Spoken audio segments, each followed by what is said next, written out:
नमामि दर्शकों।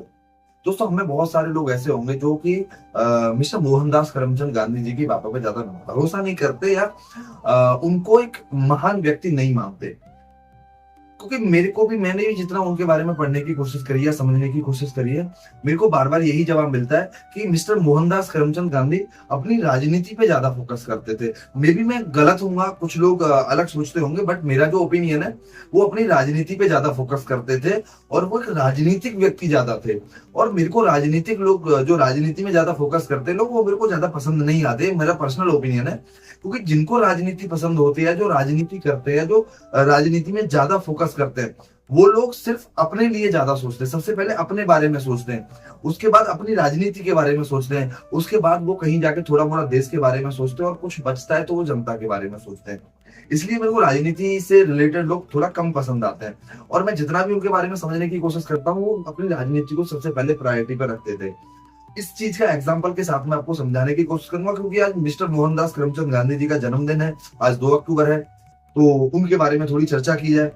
तो जब भगत सिंह, राजगुरु और सुखदेव जी को फांसी लगने वाली थी, तो जब फांसी की डेट फाइनल हुई, तो उसके बाद मिस्टर मोहनदास करमचंद गांधी जी और इरविन, लॉर्ड इरविन, जो अंग्रेजी व्यक्ति थे, इनके बीच में एक गांधी और इरविन पैक्ट होने वाला था, समझौता होने वाला था।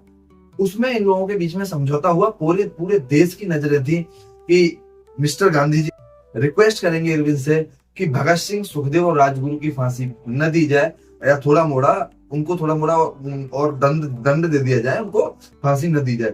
लेकिन हुआ क्या कि मिस्टर मोहनदास करमचंद गांधी जी को सिर्फ और सिर्फ अपनी राजनीति सूझी। वहां पे उन्होंने जो 1930 में सविनय अवज्ञा आंदोलन चला हुआ था, उन दोनों के बीच में डिस्कस हुआ, इरविन और गांधी जी के बीच में, कि उसको स्थगित कर दिया जाए अस्थायी रूप से।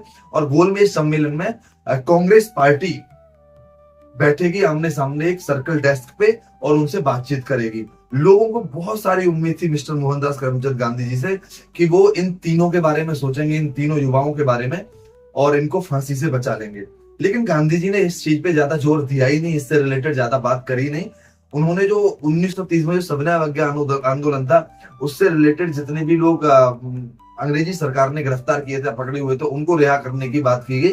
और उन्होंने अपनी पर्सनल जो राजनीति थी कि अंग्रेजों के साथ सामने सर्कल डेस्क पे बैठना, जो गोलमेज सम्मेलन था, वहां पे जाके आपस में डिस्कस करने वाली बात है, मतलब अपनी राजनीति चमकाने के लिए कि आखिरकार लोगों को लगे कि हम कोशिश कर रहे हैं देश को आजाद कराने के लिए, तो उसके पीछे उनकी राजनीति चमकाई जा रही थी।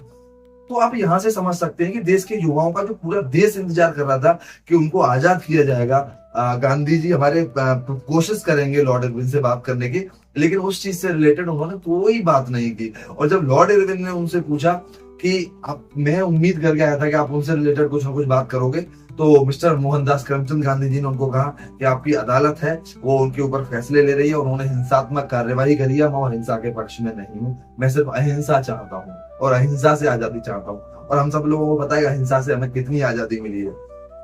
वीडियो अच्छी लगी तो वीडियो को लाइक करना, चैनल को सब्सक्राइब करना, वीडियो को ज्यादा से ज्यादा लोगों के पास शेयर करना, कि हम जो मिस्टर मोहनदास करमचंद गांधी जी को इतना महान मानते हैं, इतना बड़ा नेता मानते हैं। मैं ये नहीं कह रहा हूँ वो छोटे नेता थे, नेता तो बहुत बड़े थे, लेकिन उन्होंने अपनी राजनीति को पहले रखा, जितने भी मैं उनके बारे में समझने की कोशिश करता हूँ। अगर आपकी राय कुछ अलग है तो आप कमेंट करके मेरे को जरूर बताइएगा, ऐसे कुछ तथ्य दीजिएगा जिससे हो सकता है कि गांधी जी मेरी भी नजर में कुछ अच्छे बन जाए। बहुत बहुत धन्यवाद।